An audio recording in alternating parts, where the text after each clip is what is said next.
자, 오늘 베드로전서 1장 3절부터 9절까지 말씀을 통해서 절망 속에서 부활의 빛을 보다 라고 하는 제목으로 함께 말씀을 나누겠습니다. 네, 항상 2%가 저는 부족해요. 자막에 보면 부활 이 빛이라고 되어 있네요. 빛인데 네, 항상 2%가 부족합니다. 이해해 주십시오. 네. 네, 지난주가 무슨 주일이었죠?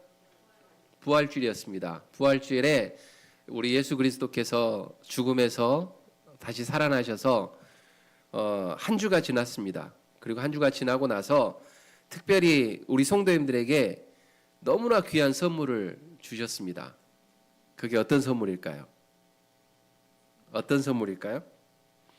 오늘 베드로전서 1장 3절에서 9절 말씀을 보면 하나님께서 우리에게 주시는 놀라운 선물이 있는데 그게 3절 말씀에 등장을 합니다. 오늘 이 3절 이 말씀이 우리 성도님들에게 큰 위로의 말씀이 됐으면 좋겠습니다. 그게 뭐냐면 주님이 주신 선물, 그게 뭘까? 우리를 거듭나게 하사 산 소망을 주셨다라고 말씀합니다. 예수님께서 부활을 통해서 우리 성도님들에게 선물을 주셨는데 무엇을 주셨느냐? 산 소망, 살아있는 희망 을 주셨다라고 하는 겁니다.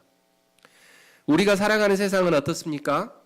때로는 예기치 못한 어려움과 고난의 파도처럼 밀려오고 또 앞날에 대한 어떤 불확실함 속에서 소망을 잃어버리는 경우들이 너무나 많습니다. 특히나 요즘 세대에 보면 경제적으로도 너무 안 좋고 또 우리 젊은 친구들 보면 뭐 취업난에 너무나 힘들어서 어떻게 보면 소망이 없는 것처럼 보여지는 그러한 날들을 지내가고 있습니다.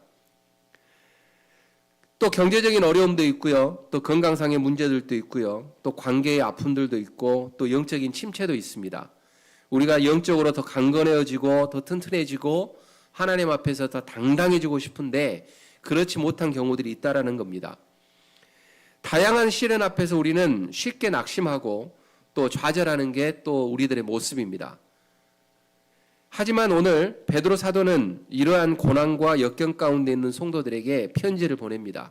1절 말씀에 보면 예수 그리스도의 사도 베드로는 본도, 갈라디아, 갑바도기아, 아시아, 비두니아 각 지방에 흩어져 있는 유대인 성도들에게 편지를 합니다. 어떤 편지를 했느냐? 흔들리지 않는 산 소망이 있음을 강력하게 선포하고 있다라고 하는 겁니다. 이 소망은 세상이 주는 헛된 희망과는 근본적으로 다릅니다.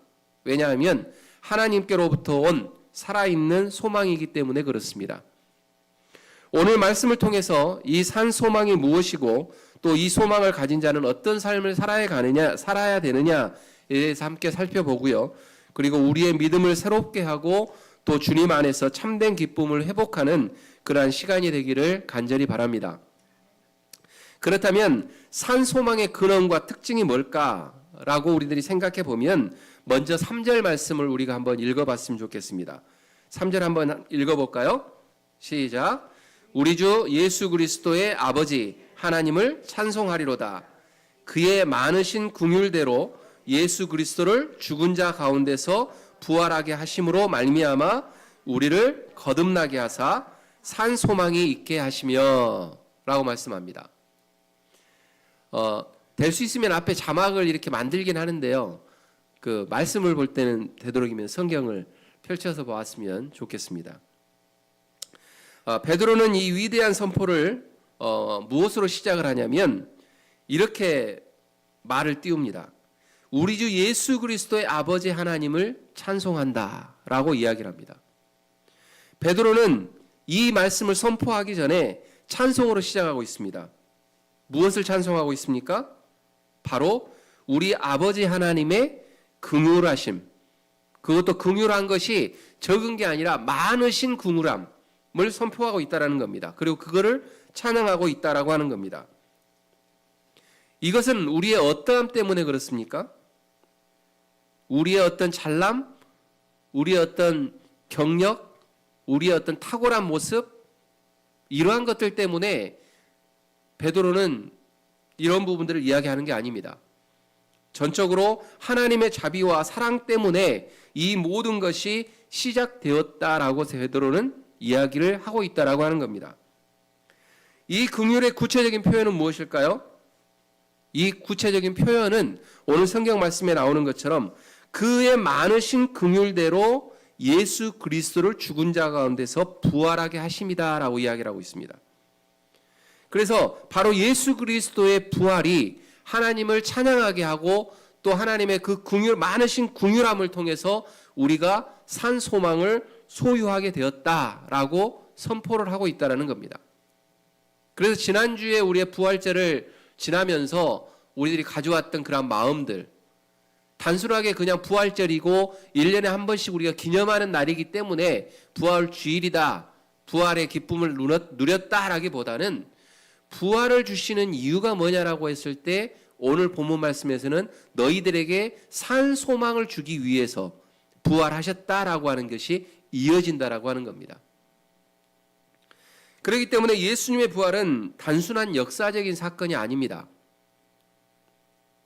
어떤 고고학자들이 이야기하는 것처럼 예수님의 부활을 찾아서 성지순례를 가고 역사적인 흔적을 찾는 그러한 역사적인 이야기가 아니라 우리들에게 있어서 하나님이 주시는 선물, 거듭남, 그리고 산 소망의 결정적인 근거가 될 수 있다라고 하는 겁니다.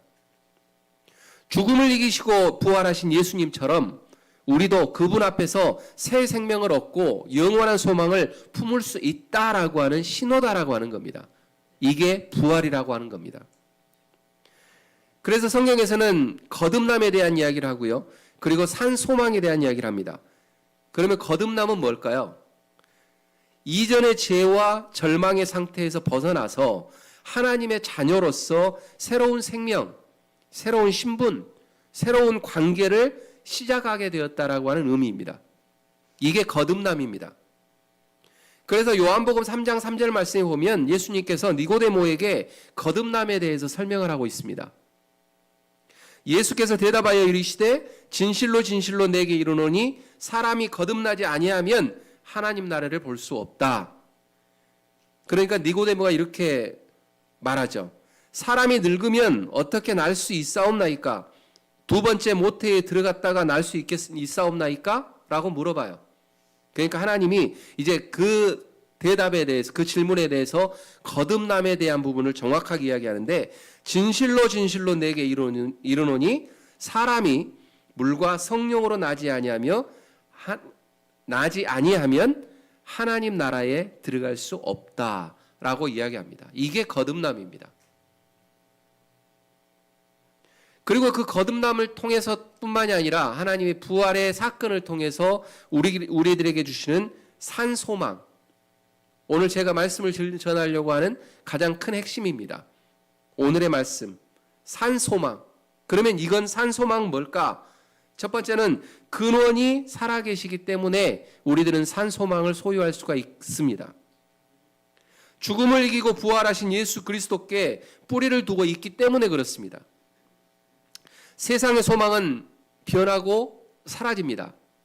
그러나 우리가 두고 있는 근원적인 소망은 절대 사라지지 않습니다.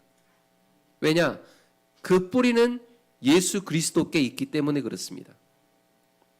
그리고 또한 결과가 살아있기 때문입니다. 이 소망은 우리를 무기력하게 만드는 것이 아니라 현재의 삶 속에서 활력과 기쁨을 주는 겁니다. 왜냐?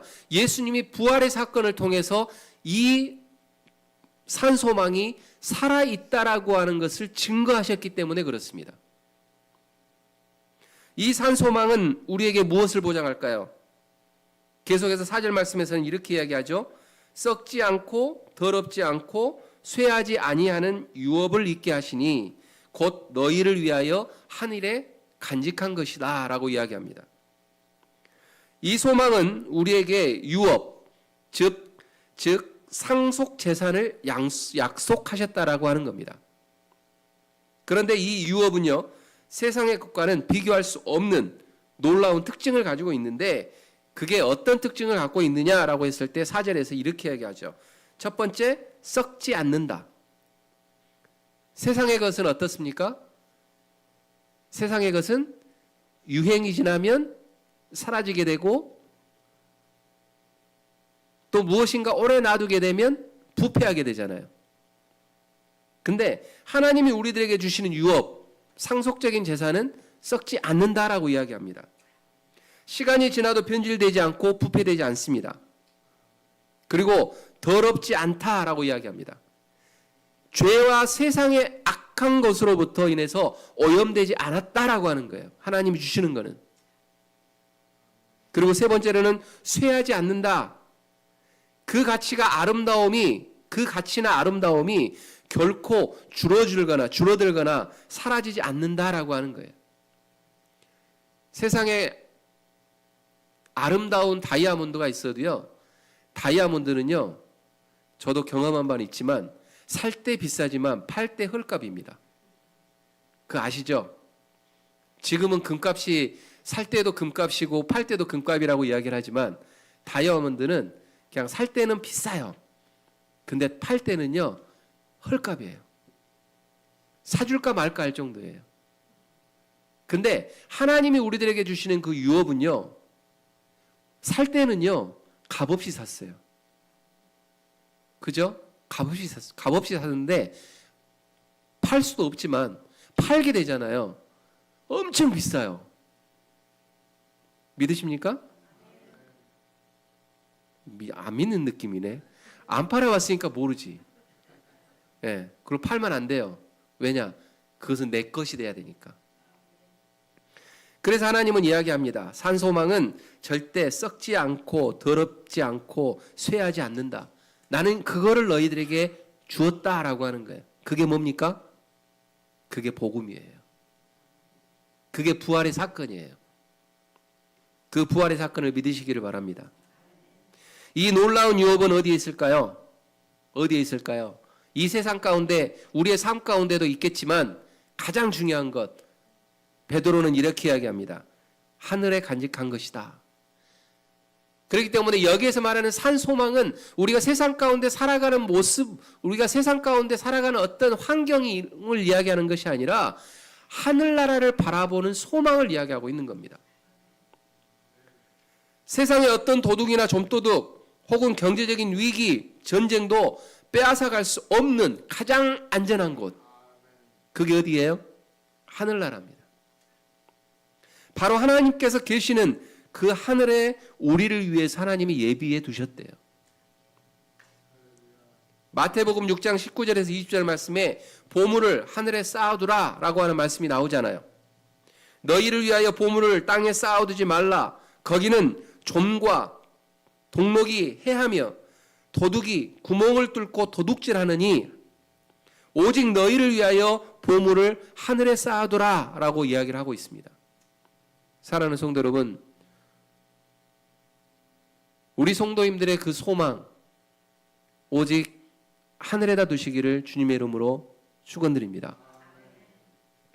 그리고 계속해서 말씀하시죠. 5절 말씀에 이 유업을 받을 우리를 어떻게 보호하실까? 자, 하나님은 약속하셨어요. 산소망을 너에게 줬어. 그리고 그 산소망은 하늘에 있어. 절대 썩지 않아. 근데 이걸 어떻게 보호하고 계시느냐라고 하는 걸 5절에서 이야기합니다. 너희는 말세에 나타내기로 예비하신 구원을 얻기 위하여 믿음으로 말미암아 하나님의 능력으로 보호하심을 받았느니라. 우리 성도님들은요, 지금 보호받고 계시는 거예요. 누구에게요? 하나님으로부터. 근데 그 하나님으로부터 보호를 받고 있는데 어떻게 보호를 받느냐? 하나님의 능력으로 보호를 받고 있대요. 내 능력이 아니라. 그냥 마치 내 능력으로 걸어다니는 것처럼 하면 안 돼요. 마치 내 능력으로 살아있는 것처럼 행세하면 안 돼요. 무엇으로? 하나님의 능력으로. 근데 그 하나님의 능력을 어떻게 내가 획득할 수 있느냐? 어떻게 내가 소유할 수 있을까요? 이야기하잖아요. 믿음으로 말미암아. 우리가 소유하고 있는 그 믿음으로 말미암아 하나님의 능력을 내가 소유할 수 있다라고 이야기를 해요. 그리고 그걸 소유함으로 인해서 산 소망을 보호받고 있다라고 이야기를 하고 있다라는 겁니다. 에베소 16장 16절에서는 이렇게 이야기합니다. 모든 것 위에 믿음의 방패를 가지고 이로써 능히 악한 자의 모든 불화살을 소멸하고 라고 이야기합니다. 우리가 세상 가운데 살아갈 때 육적으로나 영적으로 우리를 공격하려고 하는, 우리를 해하려고 하는 여러 가지의 어떤 세력들 많아요. 특히나 요즘 현대 사회에서는 그러한 부분들이 더 심해졌죠. 어떤 것들이 더 심해졌습니까?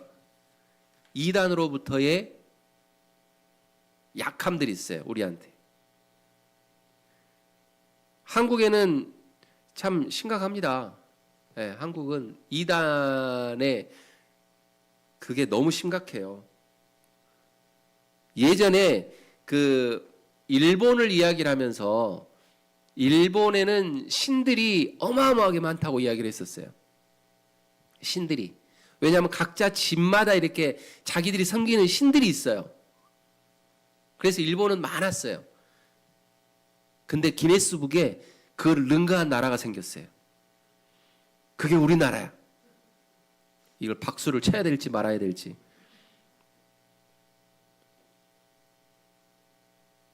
제가 왜 이 말씀을 드리냐면 우리도 쉽게 노출될 수 있다라고 하는 거예요.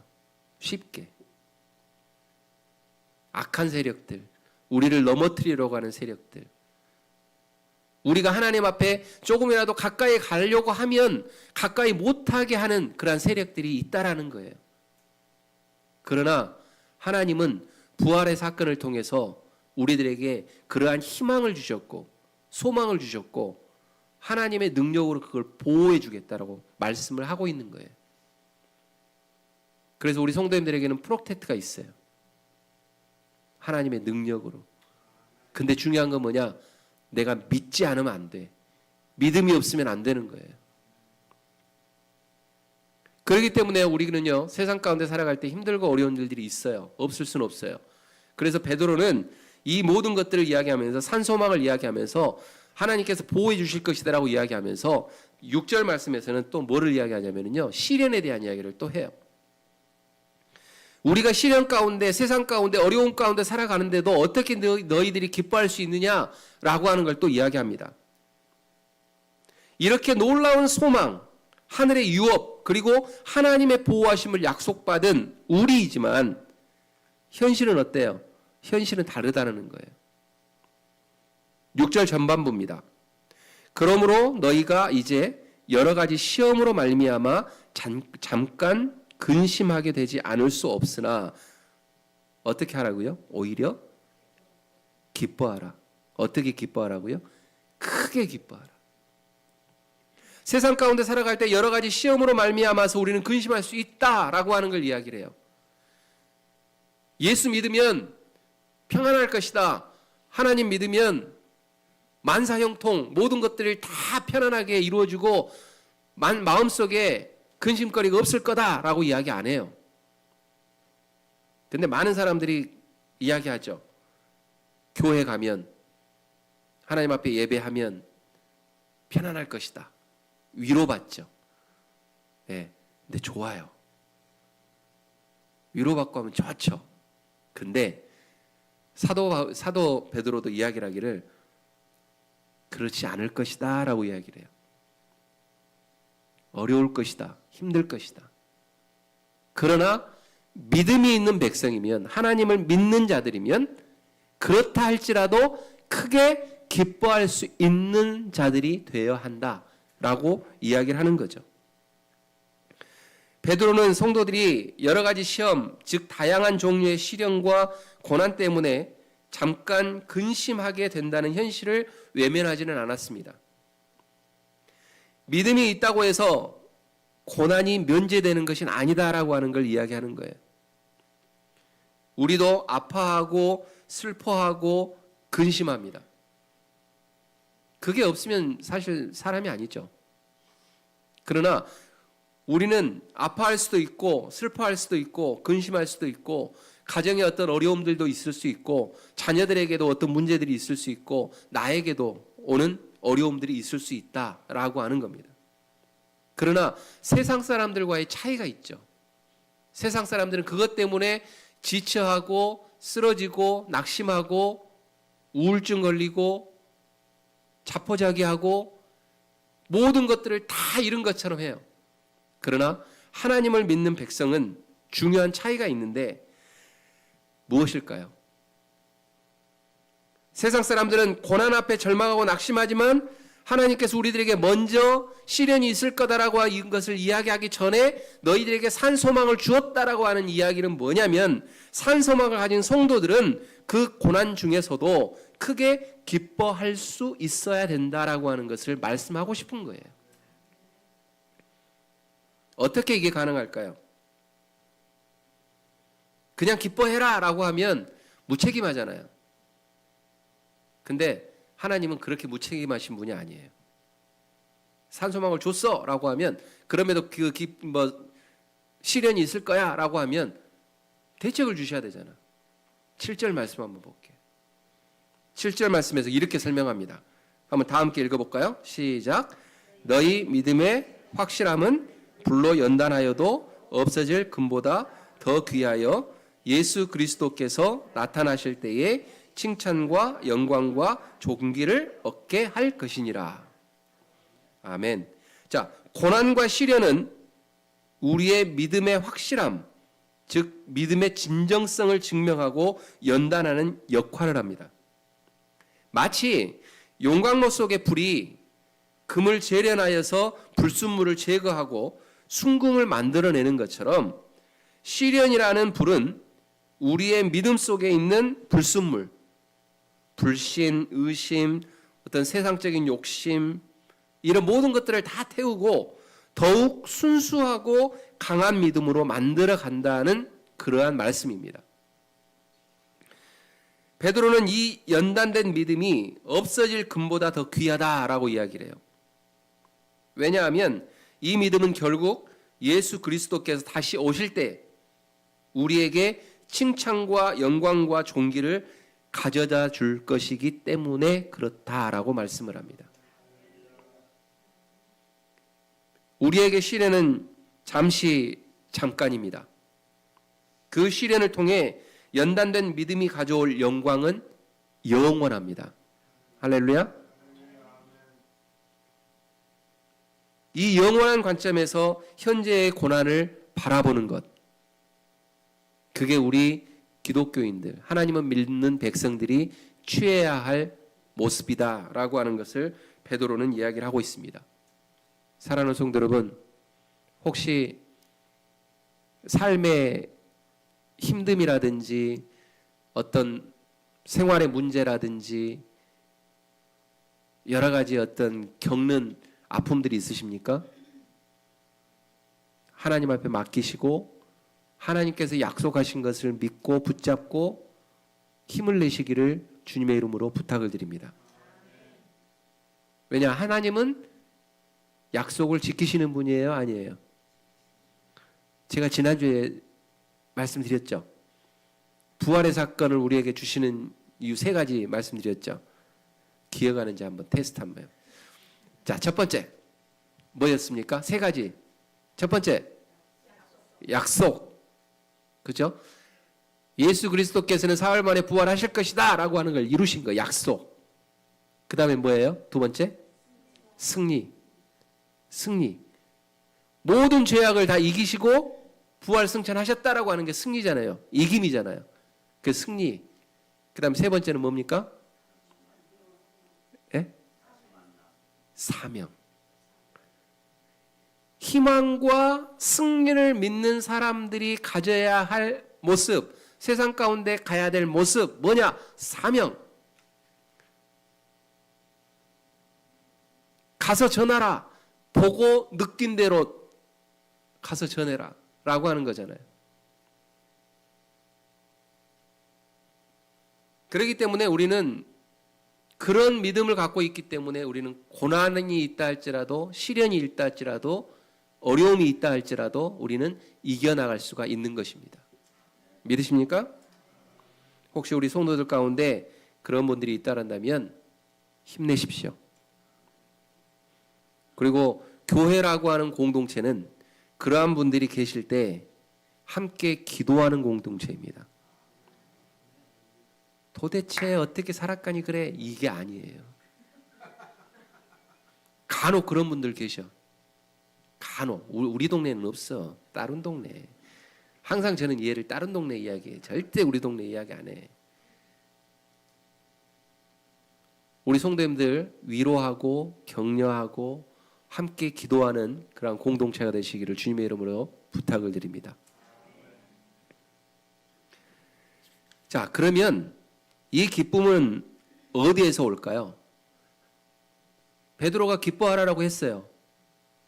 어려움이 있어, 고통이 있어, 고난이 있어. 그런데 그럼에도 불구하고 크게 기뻐해. 이 기쁨은 어디서 올까요? 말씀에서 오잖아요. 8절 말씀 한번 읽어보겠습니다. 8절 말씀 다 함께 읽습니다. 예수를 너희가 보지 못하였으나 사랑하는도다. 이제도 보지 못하나 믿고 말할 수 없는 영광스러운 즐거움으로 기뻐하니. 자, 마지막 절에서 뭐라고 합니까? 기뻐한다고 이야기를 해요. 근데 기뻐하는데 예수를 보았다고요? 예수를 보아서 기뻤다고요? 예수를 보지 못하여도 기쁠 수 있다는 거예요. 왜? 하나님이 약속해 주셨기 때문에. 초대교회 성도들은 대부분 예수님을 직접 본 적이 없습니다. 우리도 마찬가지입니다. 그러나 우리는 보지 못했지만 그분을 사랑하고 지금도 보지 못하지만 그분을 믿습니다.